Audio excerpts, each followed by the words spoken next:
Hello friends, iQOO இருந்து பார்த்தீங்கன்னா iQOO Z6 ப்ரோங்கிற smart ஃபோனை குளோபலாக லான்ச் பண்ணியிருக்காங்க. இந்த ஸ்மார்ட் ஃபோனோட அன்பாக்சிங் வீடியோ தான் நம்ம பார்க்க போகிறோம். இது அன்பாக்ஸ் பண்ணி iQOO என்ன பண்ணியிருக்காங்க இதை பற்றி நம்ம டீட்டெயிலாக பார்க்கலாமே. அதுக்கு முன்னாடி நம்ம சேனல் சப்ஸ்கிரைப் பண்ணாதவங்க சப்ஸ்கிரைப் பண்ணிக்கோங்க.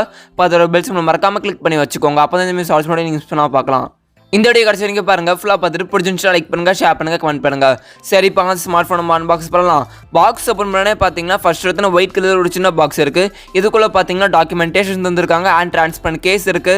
நெக்ஸ்ட் பாக்ஸில் பார்த்தீங்கன்னா ஸ்மார்ட் ஃபோன் இருக்கு. ஸ்மார்ட் ஃபோன் எடுத்து நம்ம சைடில் வச்சுருவோம். பாக்ஸில் வேற என்ன இருக்குன்னு பார்த்துட்டு அதுக்கப்புறம் இந்த ஸ்மார்ட் ஃபோனுக்கு வருவோம். நெக்ஸ்ட் பாக்ஸில் பார்த்தீங்கன்னா ஒயிட் கலரில் ஒரு சார்ஜிங் அடாப்டர் தந்திருக்காங்க. இது பார்த்தீங்கன்னா 33 வாட்கான ஃபாஸ்ட் சார்ஜிங் அடாப்டர். கடைசியாக பாக்ஸில் பார்த்தீங்கன்னா டைப் சி கேபிளும் இருக்கு அண்ட் சிம் எஜெக்டர் டூலும் தந்திருக்காங்க. ஓகே ஃப்ரெண்ட்ஸ், அவ்வளோதான் ஃப்ரெண்ட்ஸ் பாக்ஸில் இருக்குது. இப்போ நம்ம இதெல்லாம் சைடில் வச்சு இந்த ஃபோனுக்கு வருவோம். ஃபர்ஸ்ட் நம்ம இந்த ஃபோனோட டிசைன் அண்ட் பில்ட் குவாலிட்டியை பற்றி பார்த்துருவோம். இங்கே டிசைன் பார்த்தீங்கன்னா நல்ல ஒரு மேட் ஃபினிஷ் டிசைன் பண்ணியிருக்காங்கன்னு சொல்லலாம். பார்க்க நல்ல ஒரு ப்ரீமியம் லுக் தரும். டிசைனை பொறுத்த வரைக்கும் நல்லாவே பண்ணியிருக்காங்கன்னு சொல்லலாம். டிசைனை பற்றியும் கருத்துங்க வந்து மறக்காம கீழே கமெண்ட்ஸ் சொல்லுங்கள். இங்கே பில்ட் குவாலிட்டின்னு பார்த்தீங்கன்னா பாலிகார்பனேட் பாடி தான். ஓகே ஃப்ரெண்ட்ஸ், இப்போ நம்ம இந்த ஃபோனோட ஃபிசிக்கல் ஓவர்வியூ பற்றி பார்த்துருவோம். ஃபோன் ரைட் சைடில் பார்த்தீங்கன்னா power lock on lock button இருக்குது. அதுக்கு மேலே வால்யூம் பட்டன் பட்டன் இருக்குது. அப்படியே ஃபோனோட மேலே பார்த்தீங்கன்னா செகண்டரி நாய்ஸ் கேன்சலேஷன் மைக் தந்திருக்காங்க. ஃபோனோட லெஃப்ட் சைடில் பார்த்தீங்கன்னா ஃபுல்லாக பிளைனாக இருக்குது. எதுவுமே இல்லை ஃபோனோட லெஃப்ட் சைடில். ஃபோனோட கீழே பார்த்தீங்கன்னா primary microphone, type C charging port and ஸ்பீக்கர்கள் தந்திருக்காங்க. சிம் ட்ரை பாக்ஸும் தந்திருக்காங்க. ஓகே ஃப்ரெண்ட்ஸ், இப்போ நம்ம இந்த ஃபோனோட முன்னாடி பார்த்துருவோங்க. டிஸ்பிளேன்னு பார்த்தீங்கன்னா infinity U cut design display தந்திருக்காங்க. 6.4 இன்ச்சஸ்க்கான full HD plus AMOLED display தராங்க. இது பார்த்தீங்கன்னா ஆம்லோட் பேனல். இங்கே பிக்சல் ரெசல்யூஷன் பார்த்தீங்கன்னா 1080x2400 பிக்சல் ரெசல்யூஷன் தராங்க. இங்கே ரெஃப்ரெஷ் ரேட்னு பார்த்தீங்கன்னா 90 ஹெர்ட்ஸ்க்கான ரெஃப்ரெஷ் ரேட் எடுத்துருவாங்க. ஸோ இங்கே பார்த்தீங்கன்னா ஆம்லோட் பேனலும் தராங்க. நல்ல ஒரு ஃபாஸ்ட் ரெஃப்ரெஷ் ரேட்டும் இருக்குது. இங்கே நிட்ஸ் பிரைட்னஸ்னு பார்த்தீங்கன்னா 1300 நிட்ஸ் பிரைட்னஸ் தராங்க. நல்ல ஒரு பவராக இருக்கும் டிஸ்பிளே, நல்ல ஒரு பிரைட்டாக இருக்கும்னே சொல்லலாம். ஸோ இங்கே டிஸ்பிளே பொறுத்த வரைக்கும் iQOO வந்து நல்லாவே பண்ணியிருக்காங்க.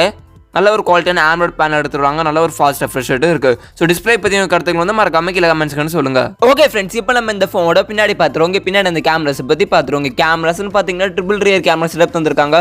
அப்படியே இந்த கேமராஸோட LED ஃப்ளாஷ் இருக்குது. 64 மெகாபிக்சலுக்கான ஒரு பிரைமரி கேமரா தராங்க. அடுத்தது பார்த்தீங்கன்னா 8 மெகாபிக்சலுக்கான அல்ட்ரா வைட் கேமரா தராங்க. கடைசியாக பார்த்தீங்கன்னா ஒரு சூப்பர் மேக்ரோ கேமரா தந்திருக்காங்க. ஸோ டோட்டலாக இங்கே பார்த்தீங்கன்னா ட்ரிபிள் ரியர் கேமரா செட்டப் எடுத்துருவாங்க. இந்த ரியர் கேமரோட வீடியோ ரெக்கார்டிங்னு பார்த்தீங்கன்னா நீங்கள் 4K வீடியோ எடுத்துக்கலாம். இந்த ஃபோனோட பேட்டரின்னு பார்த்தீங்கன்னா 5000 mAh ஒரு பேட்டரி தராங்க. சார்ஜிங் சப்போர்ட்னு பார்த்தீங்கன்னா 66 வாட்கான ஃபாஸ்ட் சார்ஜிங் சப்போர்ட் தராங்க. ஸோ உங்களுக்கு 35 to 40 மினிட்ஸில் ஃபுல் சார்ஜ் ஆகிடும்னு iQOO தரப்பில் சொல்கிறாங்க. ஓகே ஃப்ரெண்ட்ஸ், இப்போ நம்ம இந்த ஃபோனோட ப்ராசஸர் டீல்ஸை பற்றி பார்த்துருவோம். இங்கே ப்ராசஸர்னு பார்த்தீங்கன்னா ஸ்னாப்ட்ராகனோட 778G ப்ராசஸர் தராங்க. இது பார்த்தீங்கன்னா ஒரு 5G ப்ராசஸர். ஸோ இந்த ப்ராசஸரோட பர்ஃபார்மன்ஸ் எப்படி பர்ஃபார்மன்ஸ் கேட்டிங்கன்னா நல்லாவே பர்ஃபார்ம் பண்ணும். நல்ல ஒரு பவர் எஃபிஷியன்ட்டான ப்ராசஸர். ஸோ நீங்கள் வந்து ஹை கிராஃபிக்ஸில் கேம் ப்ளே பண்ணிக்கலாம். நல்லா மல்டி டாஸ்கிங் பண்ணலாம். நல்லா ஹெவியாக நீங்கள் புஷ் பண்ணலாம். ஸோ பர்ஃபார்மன்ஸ் உங்களுக்கு சூப்பராகவே இருக்கும். இங்கே ஜிபியூன்னு பார்த்தீங்கன்னா Adreno 642க்கான ஒரு ஜிபி தந்திருக்காங்க. இந்த ஃபோனோட செக்யூரிட்டி சென்சார்ஸ்னு பார்த்தீங்கன்னா ஃபேஸ் அன்லாக் சென்சார் இருக்குது அண்ட் ஃபிங்கர் பிரிண்ட் சென்சாருமே இருக்குது. 2 சென்சாருமே அவைலபிளாக இருக்குது. ஓகே ஃப்ரெண்ட்ஸ், இப்போ நம்ம இந்த ஃபோனோட ப்ரைஸ் டீல்ஸை பற்றி பார்த்துருவோம். இந்த ஸ்மார்ட் ஃபோன் பார்த்தீங்கன்னா குளோபலாக தான் லான்ச் பண்ணியிருக்காங்க. இந்தியாவில் லான்ச் பண்ணலை. கூடிய சீக்கிரத்தில் இந்தியாவில் எடுத்துகிட்டு வந்துருவாங்க. இந்த ஸ்மார்ட் ஃபோன் பார்த்தீங்கன்னா அமேசானில் லிஸ்ட் பண்ணிட்டாங்க. ஸோ மேபி இந்த மந்த் எண்டுக்குள்ளே இந்தியாவில் எடுத்துகிட்டு வந்துருவாங்க. ஸோ வெயிட் பண்ணி பார்ப்போம். இந்த ஸ்மார்ட் ஃபோனோட எக்ஸ்பெக்டட் ப்ரைஸ் வந்து நான் கீழே டிஸ்கிரிப்ஷனில் கொடுத்துருக்கேன். போய் செக் பண்ணி பார்த்துக்கோங்க. அது பார்த்தீங்கன்னா எக்ஸ்பெக்டட் ப்ரைஸ் தான். ஓகே ஃப்ரெண்ட்ஸ், உங்கள் கருத்து வந்து மறக்காம கீழே கமெண்ட்ஸ்க்கு சொல்லுங்கள். இந்த ஸ்மார்ட் ஃபோன் இந்தியாவுக்கு லான்ச் ஆகிறப்ப எந்த ப்ரைஸில் லான்ச் ஆகலாம் நல்லா இருக்குன்னு உங்கள் கருத்தை மறக்காம கீழே கமெண்ட்ஸ்க்கு சொல்லுங்கள். அண்ட் இந்த ஸ்மார்ட் ஃபோன் எப்படி இருக்குன்னு உங்கள் கருத்தை மறக்காம கீழே கமெண்ட்ஸ்க்கு சொல்லுங்கள். ஓகே ஃப்ரெண்ட்ஸ், அவ்வளோதான் ஃப்ரெண்ட்ஸ் இந்த வீடியோ உங்களுக்கு பிடிச்சிருந்துச்சுன்னா லைக் பண்ணுங்கள், ஷேர் பண்ணுங்கள், கமெண்ட் பண்ணுங்கள். நிறைய பேரோட ஷேர் பண்ணுங்கள். நிறைய பேருக்கு ரொம்ப யூஸ்ஃபுல்லாக இருக்கும். இதே மாதிரி நிறைய ஷார்ட்ஸ் வீடியோ நீங்கள் மிஸ் பண்ணாமல் பார்க்கணும் வச்சுக்கோங்க. நம்ம சேனல் சப்ஸ்கிரைப் பண்ணுங்கள். பத்து பெல் சிம்பிள் கிளிக் பண்ணுங்கள். ஓகே ஃப்ரெண்ட்ஸ், தேங்க்ஸ் ஃபார் வாட்சிங் இந்த வீடியோ.